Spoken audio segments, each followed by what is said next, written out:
اقوام متحدہ کے سیکرٹری جنرل اینٹونیو گوتریس نے مشرق وسطیٰ میں پاکستان کی امن کوششوں کی مکمل حمایت کا اعلان کر دیا۔ اینٹونیو گوتریس نے اسحاق ڈار سے ٹیلی فونک گفتگو کرتے ہوئے اسلام آباد مذاکرات پر اعتماد کا اظہار کیا اور پاکستان کی سفارتی کوششوں کو سراہا۔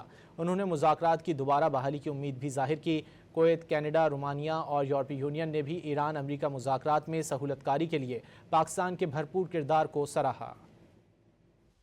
خطے میں امن اور استحکام کے لیے نائب وزیر اعظم اور وزیر خارجہ اسحاق ڈار کے عالمی رہنماؤں سے رابطے جاری ہیں۔ اقوام متحدہ کے سیکرٹری جنرل نے اسحاق ڈار سے ٹیلی فونک رابطہ کر کے قیام امن کے لیے پاکستان کے کردار کی تعریف کی۔ اینٹونیو گوتریس نے اسلام آباد مذاکرات پر اعتماد کا اظہار اور پاکستان کی سفارتی کوششوں کو سراہا۔ انہوں نے اقوام متحدہ کی جانب سے پاکستان کی امن کی کوششوں کو مکمل حمایت کا اعلان بھی کیا۔ اینٹونیو گوتریس نے اسحاق ڈار سے بات چیت کے بعد اپنی پریس کانفرنس میں امریکہ اور ایران کے درمیان مذاکرات جلد بحال ہونے کی امید کا اظہار کیا۔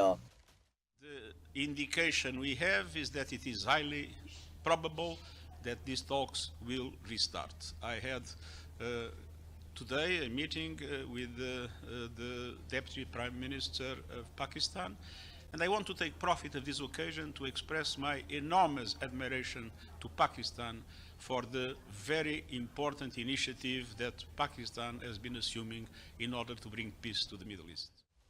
ترجمان دفتر خارجہ کے مطابق وزیر خارجہ اسحاق ڈار کا کویتی وزیر خارجہ سے ٹیلی فونک رابطہ ہوا۔ کویتی وزیر خارجہ نے اسلام آباد مذاکرات میں پاکستان کے کردار کی تعریف کی۔ اسحاق ڈار نے مسائل کے حل کے لیے مکالمے اور سفارتکاری پر زور دیا۔ انہوں نے تنازعات کے حل کے لیے مسلسل سفارتی کوششیں جاری رکھنے کا عزم ظاہر کیا۔ نائب وزیر اعظم اسحاق ڈار اور کینیڈین وزیر خارجہ انیتا آنند کے درمیان بھی ٹیلی فونک رابطہ ہوا۔ ترجمان دفتر خارجہ کے مطابق رہنماؤں کے درمیان مشرق وسطیٰ کی صورتحال پر تبادلہ خیال کیا گیا۔ اسلام آباد میں ایران امریکہ مذاکرات کے امور پر بھی بات چیت کی گئی۔ اسحاق ڈار کی یورپی یونین کے نائب صدر سے بھی گفتگو ہوئی۔ بات چیت میں خطے کی موجودہ صورتحال اور اسلام آباد مذاکرات پر تبادلہ خیال کیا گیا۔ یورپی یونین کی نائب صدر نے پاکستان کی امریکہ اور ایران مذاکرات میں ثالثی کو سراہا۔